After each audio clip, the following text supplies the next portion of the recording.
It's not the best cup of tea I've made, I'll be honest.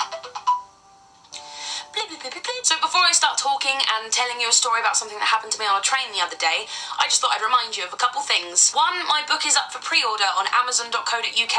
I'm aware that I put it in the end card of the last video that I uploaded, but I haven't actually verbally said it to you yet. That would be amazing. Can we actually make that happen? I've got myself excited and there's no one home to tell. Working in the theatre, I love it. I love working in the theatre, but the downside is having to walk through Soho/Piccadilly Circus on Friday and Saturday evenings to get to the train station to go home. Weird men keep coming up to me and trying to chat me up, and they're never normal or good looking or normal. I have a few of these stories, but my favourite happened on my train home on Thursday night. So I got on my train at Baker Street the other night at around 11 o'clock. I'd just done a show, I had my headphones on, I was walking down the carriage, and it was quite a busy train, you know, like medium busy. There were a few seats left. There weren't the nice seats in like the little booths by the windows. They were all taken. But I found a row of 3 seats so I could sit in the middle one, just be in my own little bubble for a little bit. It was lovely. I had a book in my bag and I had a notebook and pen in my bag, and I was like, I'm too tired to read and I'm too tired to write, so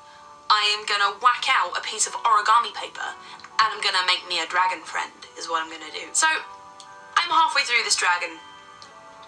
Weird sentence. And this guy, this Asian guy, the fact that he's Asian is relevant to the story. This Asian guy walks up to me. He hovers over me for a sec, to the point where I'm like, okay, I know he's there, so I kind of have to acknowledge him. I'm gonna have to look up. So, really apprehensively, I took off one ear and went, hi. He said, hi. That's cool, pointing to the dragon. And I was like, thanks.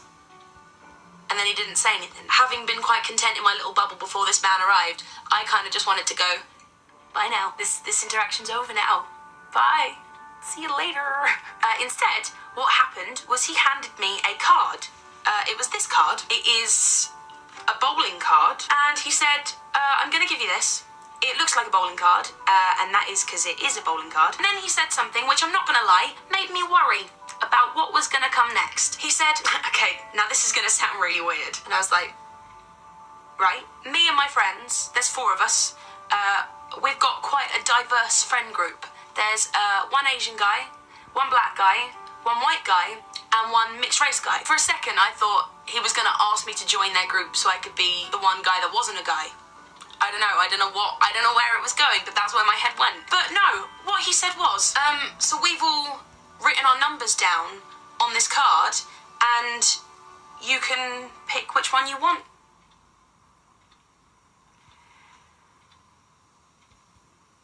And I looked down at the card, and lo and behold, there are 4 numbers written around the edge of the card, but instead of their names being next to the numbers, it just says in brackets after each number, white, mixed, black, and Asian. And to top it all off, he pointed at one of the numbers and said, I recommend the Asian. I looked back at this guy, and no word of a lie, I said, you do realise this is the weirdest thing I've ever been given, right? He laughed and went, yeah, he knew that this was weird. And then he said to me, pointing to the origami dragon, can I have that when you're done? And I just went, yeah, yes you can. And in my head I said, because I won't be texting these numbers, so I think the best you're going to get out of this interaction is an origami dragon. It was so bizarre. Like, I still don't quite understand it. And I don't understand how he thinks that anyone can pick a date based on a phone number and the ethnicity of the person it belongs to. Like, I don't even have names, I don't have interests,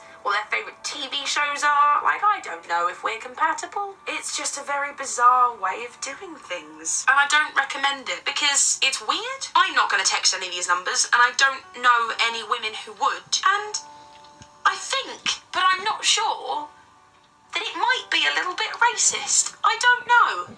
I don't know. You tell me. I'm uncomfortable with it. I know that much. I don't know what my conclusion is on that whole experience. I don't think I ever will have one, because it was too bizarre.